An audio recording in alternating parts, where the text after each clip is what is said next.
सर्वेभ्यो नमः। देववाणी संस्कृतम ई गुरुकुलम प्रति भवतां भवतीनां च हार्दं स्वागतम। आइए मित्रों, आज हम वैयाकरण सिद्धांत कौमुदी के कारक प्रकरण की कक्षा संख्या 35 को पढ़ने जा रहे हैं। अभी तक हमने कारक प्रकरण की 34 कक्षाएं पढ़ ली हैं मित्रों, और सभी कक्षाओं को, संपूर्ण इस कारक प्रकरण को जो भी पाठक महानुभाव ऑनलाइन अपने गृह पर ही बैठे बैठे पढ़ना चाहते हैं, वे सभी पाठक महानुभाव इस देववाणी संस्कृतम ऐप को प्ले स्टोर से डाउनलोड करके इसके अंदर स्टोर में जाकर के वहाँ कोर्सेस बने हुए हैं। वहाँ एक कोर्स बना दिया गया है, कारक प्रकरणम वैयाकरण सिद्धांत कौमुदी।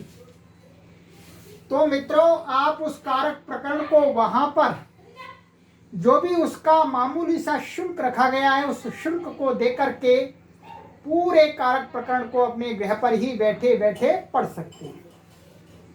और इस ऐप के अंदर सुविधा दी गई है मित्रों कि आप अपनी वीडियोज को, जो भी इस कोर्स के अंदर वीडियोज हैं, जिस कोर्स को आप क्रय करते हैं, परचेज करते हैं, वो सभी वीडियोज को आप डाउनलोड भी कर सकते हैं। डाउनलोड करने के बाद आप बिना नेट के भी कभी भी आप इन कक्षाओं को अपने मोबाइल, लैपटॉप आदि पर देख पाएंगे। ये इस ऐप की विशेषता है मित्रों। ये यूनिक ऐप बनवाई गई है आप सभी पाठकों के लिए। चलिए मित्रों, अब मैं कक्षा का आरंभ करता हूं। गत कक्षा में मैंने आपको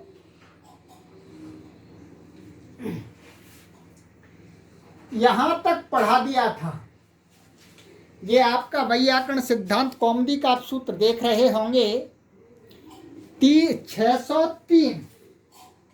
यहां तक मैंने आपको पूरा पढ़ा दिया था।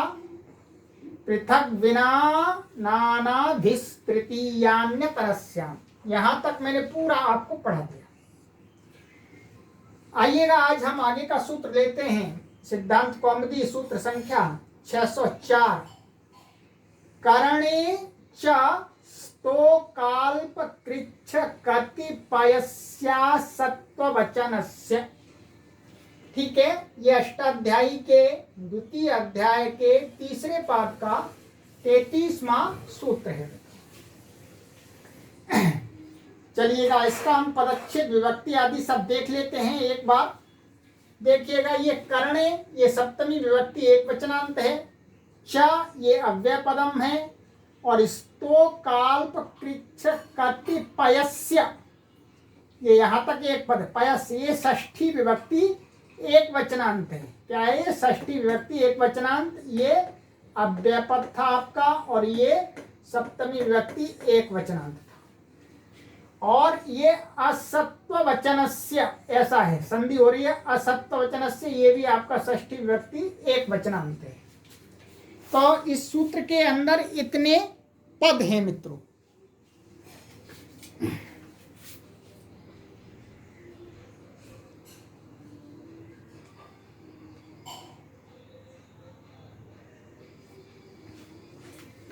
आइएगा, अब इसका मैं आपको एक बार समास दिखला देता हूं। समास देखना बहुत जरूरी है।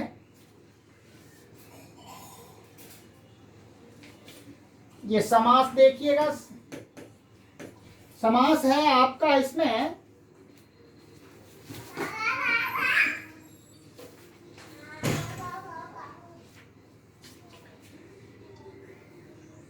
स्तोकश्च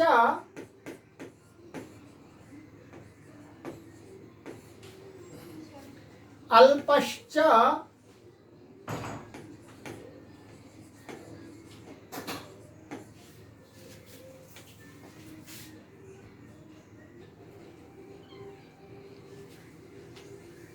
ये देखिएगा, स्तोकश्च अल्पश्च कृच्छ्रश्च कतिपयश्च इति स्तोकाल्प कृच्छ कतिपयश् पयम, और फिर तस्य स्तोकाल्प कृच्छ कतिपयस्य,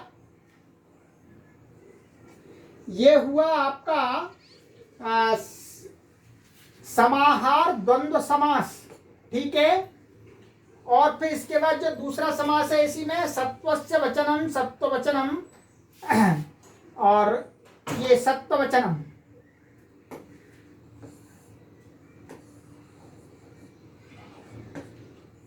और ये षष्ठी तत्पुरुष समास है आपका। और न सत्व वचनम असत्व वचनम तस्य असत्व वचनस्य, ये नई तत्पुरुष समास है इसके अंदर। ठीक है, तो इसमें 3 समास हो गए, समार्द्वंद समास हो गया, फिर बाद वाला जो पद है उसके अंदर षष्ठी तत्पुरुष समास और नई तत्पुरुष समास हुआ। ठीक है, चलिएगा, इसके अंदर ये शब्द है स्तोक, अल्प, कृच्छ, कतिपय आदि शब्द हैं। इनसे विभक्तियों का विधान करना है इनके योग में, इनसे जो भी है देखते हैं, आइएगा। अब क्या कहते हैं भट्टो जी दीक्षित महाराज जी, देखिएगा अर्थ देखिएगा इसका। कहते हैं येभ्यो अद्रव्य वचनेभ्यः कारणे तृतीया पंचम्यौ स्तः। ठीक है, कहते एभ्य माने स्तोक, अल्प, कृच्छ, कतिपय, इन शब्दों से, और कब ये शब्द कर्ण में हो तो, माने कर्ण में इनका प्रयोग हो रहा हो तो, क्या है साधन के रूप में प्रयोग हो रहा हो तो तृतीया विभक्ति और पंचमी विभक्ति होती है। कर्ण में केवल तृतीया विभक्ति प्राप्त थी तो पंचमी का भी विधान कर दिया, साथ में दोनों विभक्तियां होती हैं। देखिए, परंतु कब अद्रव्य वचनेभ्य, ये जो शब्द हैं ये किसी द्रव्य को नहीं कहते हों। ठीक है, किसी वस्तु आदि को कथन करने वाले जब नहीं हो तब। तो अभी देखेंगे, कहते हैं स्तोकेन, स्तोकाद वा मुक्तः। ठीक है, ये आपका स्तोकेन, स्तोकाद वा मुक्तः। तो इसका अर्थ है कि यहाँ पर स्तोक शब्द है और मतलब थोड़े से मुक्त हो गया, थोड़े से मुक्त हो गया। और थोड़े से का अर्थ है यहाँ पे थोड़े से प्रयास से, थोड़ी सी शक्ति से। ठीक है, तो यहाँ क्या है, द्रव्य को नहीं कहा जा रहा है। ऐसे कहेंगे थोड़े धन से, स्तोकेन धनेन, तो द्रव्य हो जाएगा, द्रव्य को कहेगा। यहाँ ये स्तोक शब्द किसको कह रहा है, थोड़े प्रयत्न को। तो थोड़े प्रयत्न से, तो यहाँ पर ये क्या अद्रव्यवाची है। ठीक है, और कर्ण में प्रयोग हो रहा है, ये मुक्तः मन मुक्त होने का ये साधन बन रहा है। तो इसलिए क्या है, इसमें तृतीया और पंचमी सूत्र से हो जाती है। इसी प्रकार द्रव्ये तो स्तोकेन विषेण हतः। और कहते हैं जब स्तोक शब्द आदि जब द्रव्य में हो वर्तमान होंगे, द्रव्यवाची होंगे, तो क्या है, फिर तो तृतीया ही होगी। कर्तृकर्णयोः तृतीया से तृतीया ही होगी मित्रों। जैसे यहाँ पर क्या है, विष, थोड़े विष, तो यहाँ विष का ये विशेषण है। तो ये विष क्या है, द्रव्यवाची शब्द है, तो ये भी द्रव्य को कह रहा है। तो ये द्रव्यवाची होने के कारण से यहाँ पंचमी नहीं हो सकती है। तो यहाँ द्रव्य स्तोकेन विषेण हतः, थोड़े विष से वह मर गया या मारा। ठीक है, तो ये यहाँ पर द्रव्यवाची है, यहाँ नहीं होगा, सरल है। इसी प्रकार से आप इसके दूसरे उदाहरण भी बनाइएगा। ठीक है, दूसरे आप सभी के साथ में यहाँ पर स्तोक की जगह हटा दीजिए। जैसे अल्पेन अल्पाद वा मुक्तः, कृच्छ्रेण कृच्छ्राद वा मुक्तः, कतिपयेन कतिपयाद वा मुक्तः। तो ये सब के साथ में आप प्रयोग कर सकते हैं। अब आइएगा, आगे का सूत्र है 605। दूरांतिकार्थेभ्यो द्वितीया च। ठीक है, दूरांतिकार्थेभ्यो ये पंचमी विभक्ति आपका बहुवचनांत है। ठीक है, और द्वितीया ये प्रथमा विभक्ति एक वचनांत है पद। ये च ये अव्यय पद है। ठीक है, इसके अंदर समास है। समास हम आपको अभी दिखला देते हैं। चलिए,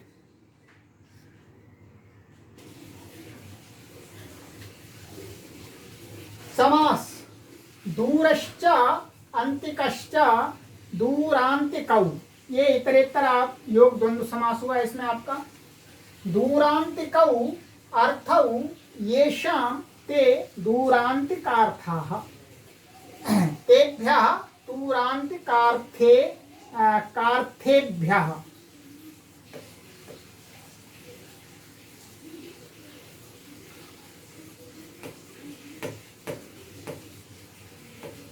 ये बहुव्रीहि समास हो गया आपका। ठीक है, तो दूर शब्द और अंतिक, दूर का अर्थ होता है दूर और अंतिक का अर्थ होता है पास में, और इसी के दो अर्थ वाले दूसरे शब्द अर्थात इन्हीं के पर्यायवाची शब्द वो सारे मिलाकर के क्या कहे जाएंगे? दूरांतिकार्थाः। चलिएगा, अब देखते हैं आचार्य भट्टो जी दीक्षित महाराज जी को वो क्या कहते हैं इसका अर्थ। वो कहते हैं, देखिएगा, एभ्यो द्वितीया स्यात् चात् पंचमी तृतीये च प्रातिपदिकार्थमात्रे विधिरयम् ग्रामस्य दूरं दूरात् दूरेण वा अन्तिकम् अन्तिकात् अंतिकेन वा। अब आ जाइएगा इतना, फिर बाद में ये देखेंगे पंक्ति क्या कहते हैं। एभ्यः, एभ्य माने दूरवाची शब्द और अंतिकवाची शब्द, इनसे द्वितीया विभक्ति होती है। इनमें ही होती है, इनके योग में इनमें ही होती है। स्यात् माने होवे, चात्, इसमें च, ये सूत्र में च पढ़ा है तो च ऊपर से समुच्चय कर रहा है किसका? पंचमी और तृतीया। ऊपर पंचमी और तृतीया थी तो उनको खींच के ला रहा है च, तो चात् पंचमी तृतीये च, और उन चकार से क्या है? पंचमी और तृतीया भी होती है। तीन विभक्ति होगी, द्वितीया पंचमी तृतीया। ठीक है, और कहते हैं प्रातिपदिकार्थ मात्रे विधिरयम्। इसमें क्या है, इन शब्दों में ये जब शब्द वाक्य में हम प्रयोग करेंगे दूरवाची अंतिकवाची, तो ये क्या है? केवल और केवल प्रातिपदिकार्थ में प्रयोग होते हैं। प्रातिपदिकार्थ में प्रयोग होते हैं तो प्रातिपदिकार्थ लिंग परिमाण वचन मात्रे प्रथमा, सबसे पहले हमने आपको यही पढ़ाया था। तो प्रातिपदिक के अर्थ में जब ये प्रयोग होते हैं तो इनमें प्रथमा विभक्ति प्राप्त थी। तो प्रथमा विभक्ति का ये अपवाद सूत्र है, अर्थात इन शब्दों में प्रातिपदिकार्थ होने पर भी प्रथमा नहीं होती है, द्वितीया पंचमी तृतीया विभक्ति होती है। ये ध्यान रखेंगे। ये प्रातिपदिकार्थ मात्र परिमाण आदि का ये अपवाद सूत्र है, अर्थात प्रातिपदिका के अर्थ में वर्तमान ये शब्द होंगे तो इनमें द्वितीया पंचमी तृतीया ये तीन विभक्तियां होती हैं।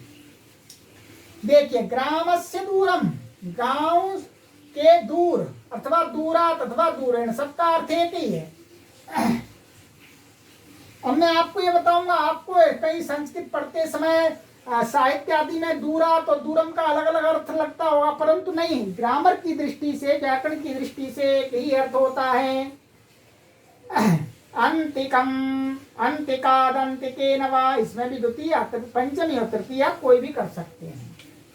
अब कहा है कि यहां पर इस सूत्र में भी ऊपर से असत्ववाची की अनुवृत्ति आती है। असत्ववाची की अनुवृत्ति आती है तो यहाँ क्या अर्थ बन जाएगा कि असत्ववाचिभ्यः, माना असत्ववाचियों से, अर्थात ये द्रव्य, असत्य माने अद्रव्यवाची, किसी द्रव्य को ना कहते हो किसी वस्तु को ना कहते हो, किसी अर्थात ये किसी के विशेषण आदि नहीं बन रहे हो, तब ही इसमें द्वितीया पंचमी तृतीया होती है।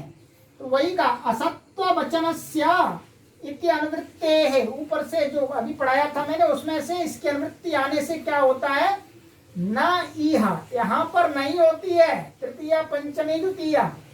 दूरः पंथाः, अब ये जो दूरः शब्द है ये क्या है, दूर को नहीं कह रहा, ये पंथा का विशेषण है।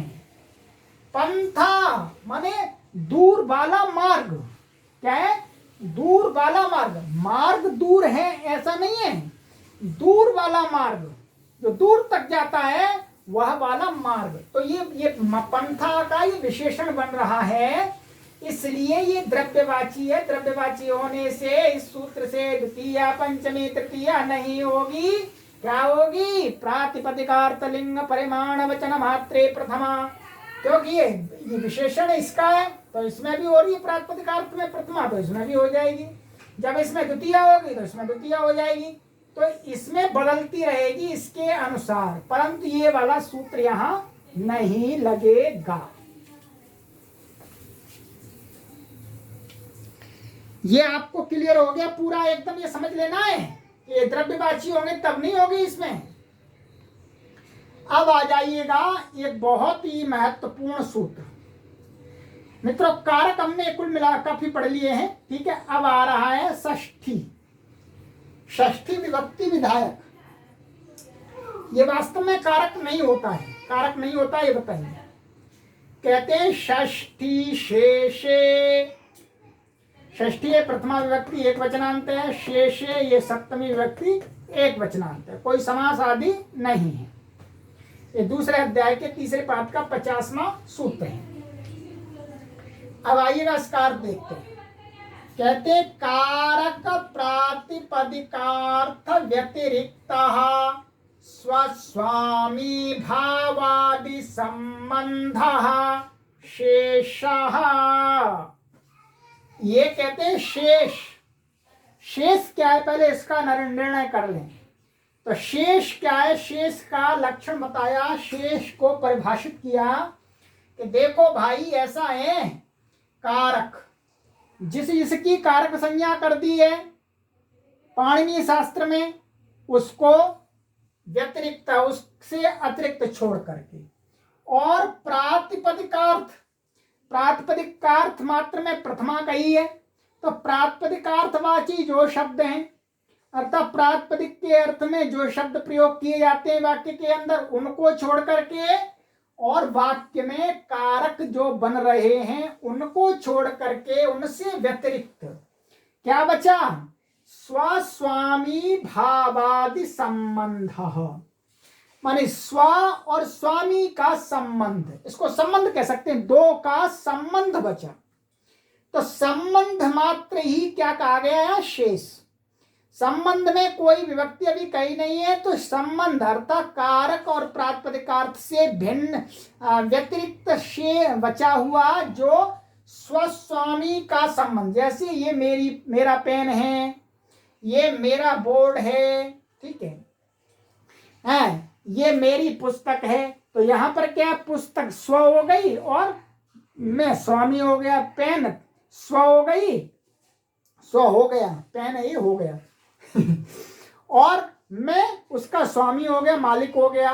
तो इस प्रकार से स्वस्वामी भावादि संबंध क्या होता है, शेष। क्या शेष शब्द से महर्षि पाणिनि कह रहे हैं स्वस्वामी भावादि संबंध ही शेष है। तत्र षष्ठी स्यात्, अब कहते हैं महर्षि पाणिनि जी भाई जो स्वस्वामी भाव संबंध है उसमें षष्ठी हो जाती है। देखिएगा जैसे ये बहुत विशेष सूत्र है, ध्यान रखेंगे। और ये भी ध्यान रखेंगे संसार में जो संबंध हैं प्रत्येक के संबंध असंख्य हैं। क्यों? क्योंकि संसार में पदार्थ असंख्य हैं, हम अपना संबंध प्रत्येक पदार्थ के साथ लगा सकते हैं। तो असंख्य पदार्थ हैं, जड़ चेतन दृश्य अदृश्य जितने भी हैं, सभी पदार्थों से हम अपना संबंध जोड़ सकते हैं, कह सकते हैं। तो इसलिए संबंध कितने हैं? असंख्य। ये महाभाष्य में कहा गया है। ठीक है, चलिए। राज्यः पुरुषः, राजा का पुरुष। यहां पर देखिएगा, राज्यः पुरुषः, तो ये राजा का पुरुष, राजा के पुरुष का स्वामी है, तो स्वस्वामी का संबंध है। तो राज्य में षष्ठी हो गई। क्या हो गई? राज्य में षष्ठी हो गई। तो क्या कहा? कर्मादीनाम अपि। अब आगे कह रहे हैं, इसी प्रकार से आप बहुत सारे उदाहरण बना सकते हैं, असंख्य उदाहरण बना सकते हैं। अब आगे और कुछ विशेष बता रहे हैं कि कर्मादीनामपि संबंध मात्र विवक्षायाम षष्ठेव। कहते हैं, ये पहले भी बताया गया है आपको कि विवक्षाधीनाः कारकाः, जो कारक होते हैं वो वक्ता के कहने की इच्छा पर निर्भर करते हैं कि वो वाक्य में किसको कौन सा कारक बनाने की इच्छा कर रहा है। तो इसलिए कह रहे हैं कि कर्मादि जो हैं, कर्म है, कर्ण आदि है, जो कारक कह दिए हैं, उनमें भी यदि वाक्य का जो कर्ता है वो कर्मादि की विवक्षा नहीं करता है, केवल संबंध मात्र को देखता है, तो उनमें भी षष्ठी हो जाती है। जैसे उदाहरण दिया, सताम गतम। क्या? सताम गतम। सताम गतम माने ये सत माने सज्जन पुरुषों का जाना। वास्तव में ऐसा होना चाहिए था कि सद्भिः गतम माने सत्पुरुषों के द्वारा जाया गया। ठीक है, परंतु जो बोलने वाला जो वक्ता है वो केवल यहाँ पर गमन क्रिया के साथ में जो सज्जन लोगों का संबंध मात्र देख रहा है। इसलिए यहाँ पर षष्ठी का प्रयोग आपको साहित्य में भरपूर मिल जाएगा। सताम गतम माने सज्जनों का जाना, माने सज्जनों का गमन हुआ। तो यहाँ षष्ठी हो गई। वास्तव में ये कर्ता था और कर्तृकर्णयोः तृतीया से इसमें क्या है? अभिहित जो वो अभिहित जो कर्ता, जो अनभिहित कर्ता होता है, क्योंकि भाव में प्रत्यय है यहाँ पर, तो अनभिहित जो कर्ता होता है उसमें तृतीया होनी चाहिए थी, सद्भिर गतम ऐसा होना चाहिए था, परंतु कारक की ऐसी विवक्षा नहीं है। ऐसे सर्पिशो जानीते मातुः स्मरति एधकोदकस्योपस्कुरुते भजे शंभोश्चरणयोः फलानां तृप्तः। यहां पर भी क्या है देखिएगा, सर्पिशः जानीते, यहां पर क्या है? सर्पिशः जानीते, ये षष्ठी कर दी है। क्या कर दी? षष्ठी कर दी। यहां षष्ठी नहीं होनी चाहिए थी, पर षष्ठी कर दी। तो जो इसका बोलने का जो वक्ता है, वो बोलने वाला है, जो उसकी इच्छा क्या है कि घी की प्रवृत्ति को जानता है। तो यहाँ सर्पिशः जानीते माने घृत के कारण जो प्रवृत्ति है, तो घृत का प्रवृत्ति के साथ संबंध दिखा दिया उसने, तो सर्पिशा में षष्ठी हो गई। ऐसे ही मातुः स्मरति, वास्तव माता को स्मरण करता है, तो माता शब्द, मातृ शब्द क्या बन रहा था? यहाँ पर कर्म बन रहा था, परंतु नहीं, वो क्या है? जो कर्ता, वाक्य का कर्ता है, वो ये देख रहा है, माता के स्मरण को देख रहा है केवल। माने कौन स्मरण कर रहा है ये नहीं देख रहा। मुख्य रूप से उसका भाव है कि माता का स्मरण, तो स्मरण के साथ में वो मातृ शब्द का संबंध देख रहा है, इसलिए षष्ठी कर दी। ठीक है, ये थोड़ा सा आपको ये वाली बात कठिन हो सकती है समझ में, पर आप जब चिंतन करेंगे और स्वयं देखेंगे साहित्य में, तो आपको समझ में आएगी अच्छी तरह से। इसी प्रकार से एधोदकस्य उपस्कुरुते, एधोदकस्य उपस्कुरुते, तो ईधोदकस्य उपस्कृते का अर्थ है जो लकड़ी है, ईंधन है, वो क्या है, पानी के गुणों को बदलता है, ठीक है, गर्म करके। तो यहाँ क्या है, ये जो पानी के गुणों का बदलना, तो पानी का परिवर्तन, पानी के गुणों का परिवर्तन, ये संबंध देख रहा है, इसलिए यहाँ पर दकस्य में षष्ठी हो गई है, ठीक है। और कहते हैं भजे शंभोश चरणयोः, माने मैं शंभु के चरणों को भजन करता हूं। तो यहाँ पर वास्तव में ये क्या है, वो कर्म हो रहा था, चरण में उनके चरणों को सेवा करता हूं, परंतु नहीं, जो वक्ता है वो देख रहा है जो कि मैं माने भजन, माने चरणों का सेवन, तो सेवन मात्र को देख रहा है, इसलिए यहाँ पर चरण में कौन सी विभक्ति हो गई, षष्ठी। ऐसे ही फलानाम तृप्तः, ठीक है, तो फलानाम तृप्तः इसका अर्थ क्या होना चाहिए, तो इसका वास्तव में ये फलों से तृप्ति, माने फल क्या बन रहे हैं, करण बन रहे हैं, साधन, तो तृतीया होनी चाहिए फलानाम। परंतु जो वक्ता है वो देख रहा है कि फलों की तृप्ति, अतः फलों के कारण जो तृप्ति है उसको देख रहा है। तो ये फलानाम तृप्तः, तो तृप्ति के साथ में वो फलों का संबंध मात्र देख रहा है, इसलिए यहाँ पर आपको प्रयोग मिलेगा फलानाम तृप्तः। और ये वास्तव में कारक बनाएंगे, जब कारक की दृष्टि से देखेंगे तो फलैः तृप्तः, और फलों से तृप्त हुआ। तो मित्रों ये आपको मैंने आज की कक्षा में इतना पढ़ा दिया, ठीक है। ये षष्ठी शेष से आप विशेष रूप से देखेंगे, इसका बहुत प्रयोग होता है कि कारक और प्रातिपदिकार्थ से अतिरिक्त जो है स्वस्वामी भाव संबंध, वह ही क्या कहा गया है, शेष। क्या कहा गया है, शेष। और स्वस्वामी भाव संबंध में जो स्वामी होता है उसमें क्या हो जाती है, षष्ठी विभक्ति, तत्र षष्ठी स्यात्। तो उदाहरण भी क्या दिया था इसका, राज्यः पुरुषः मम लेखनी मम पुस्तकम। तो ठीक है, तो क्या है, जो स्वामी है, स्वामी को कहने वाले शब्द में षष्ठी विभक्ति हो जाती है। चलिएगा मित्रों, तो आज की कक्षा में इतना ही पढ़ते हैं। आगे की कक्षा में मैं आपको ये आगे का सूत्र है षष्ठी हेतु प्रयोगे, इसको पढ़ाऊंगा। चलिए पढ़ते रहिएगा, आनंद लेते रहिएगा मित्रों,